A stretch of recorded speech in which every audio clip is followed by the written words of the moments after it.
یوم عاشورہ کا روزہ اللہ کے محبوب صلی اللہ تعالیٰ علیہ وآلہ وسلم جب مکہ مکرمہ سے مدینہ منورہ تشریف لائے تو حضور علیہ الصلوۃ والسلام نے دیکھا کہ عیسائی لوگ جو ہیں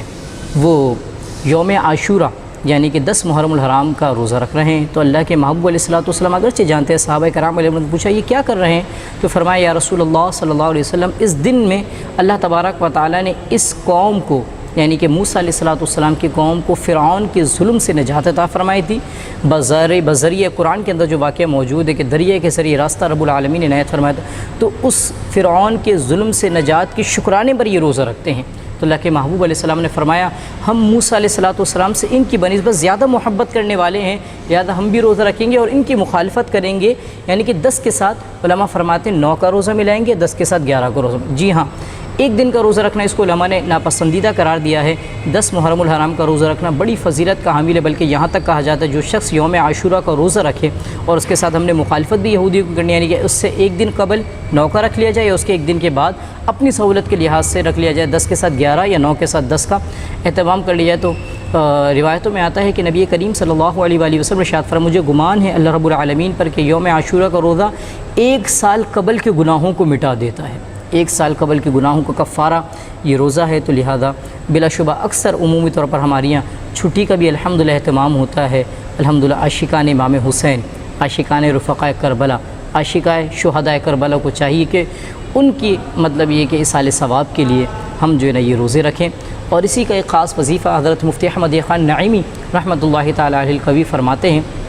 کہ جو شخص آپ فرماتے ہیں کہ 10 محرم الحرام کو اپنے گھر کے اندر فراخی کرے، یعنی کہ اچھے اچھے کھانے پکائے، بلکہ ایک میں یہاں تک کہا جاتا ہے کہ جو اپنے بچوں کے لیے اچھے دسترخوان کا اہتمام کرائے تو اللہ تبارک و تعالیٰ اس کی برکت سے سارا سال اس کے گھر میں برکتیں عطا فرمائے۔ جی ہاں، 10 محرم الحرام کو ہم کچھ اچھا بنا لیں رب العالمین کے توفیق سے۔ اور کچھ میری آپ سے ناقص مشورہ یہ بھی ہوگا کہ جو بھی اچھا بنائیں ایک آدھ مطلب یہ کہ اپنے پڑوسی میں یا اگر آپ کی نظر میں اگر کوئی ایسا ہے کہ جو تھوڑا سا مستحکم نہیں ہے، سفید پوش ہے، تو لازمی اگر وہ ہے تو ان کو جو ہے نا اپنے اچھا کھانا بنا کر ان تک پہنچائے تاکہ ان کو بھی امام حسین رضی اللہ تعالیٰ کے نام کا لنگر یا نیاز یا شربت جو بھی آپ کرتے ہیں اپنی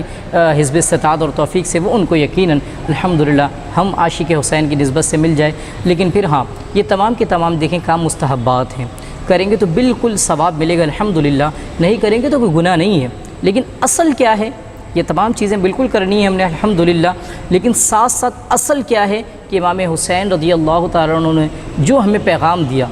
کیا کہ آپ نے اپنا سر انور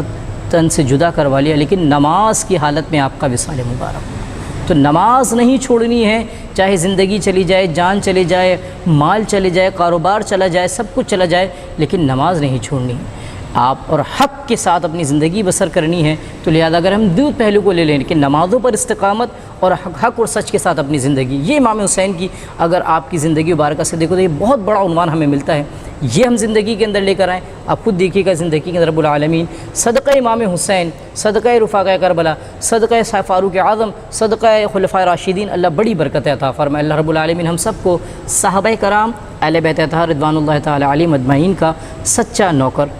بنائے۔